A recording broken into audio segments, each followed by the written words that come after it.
Okay, ready, huh?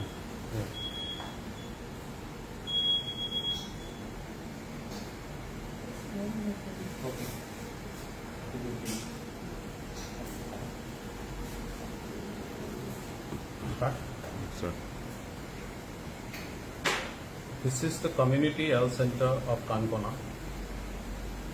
In India, this is the first community health center to start dialysis in the year 2002. Kankona is having an epidemic of kidney failure. The number of kidney failure in Kankona is highest. So there was a dialysis center set up by me in the year 2002. Since 2002, last 18 years, we are running this dialysis center. And there are about 60 patients undergoing dialysis regularly here.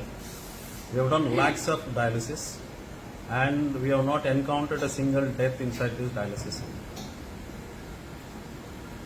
A year back, I filed a PIL in the Supreme Court exposing corruption in the health sector, supported with a CAG report. Based on the CAG report, the big stalwarts like Kannimari, Raja went behind bars. So the CAG report is exposing the corruption in the health department of Goa, where more than 200 crore rupees was misused.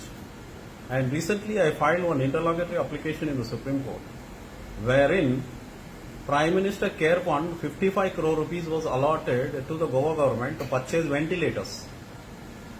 Goa government purchased 200 ventilators out of 55 crore rupees. When Prime Minister purchased 2 lakh rupees per ventilator at Delhi, our Health Minister Vishwajit Rane purchased 8,50,000 rupees per ventilator for 200 ventilators. The actual cost of the ventilator is only 2 lakhs, but he purchased for 8,50,000 rupees. So each ventilator he pocketed 6,50,000 rupees. So I filed an interlocutory application in the Supreme Court asking for a CBI inquiry into this matter. To counter this action, yesterday he sent some of his people here in the dialysis unit and asking me to vacate immediately this dialysis center, which we are running for last 18 years with nil mortality, 60 patients undergoing dialysis without any hazards. He is asking me to vacate immediately. If I get anything in writing, I will take it to the Supreme Court now and I will ask for an immediate hearing of the matter, including the ventilator purchase and everything.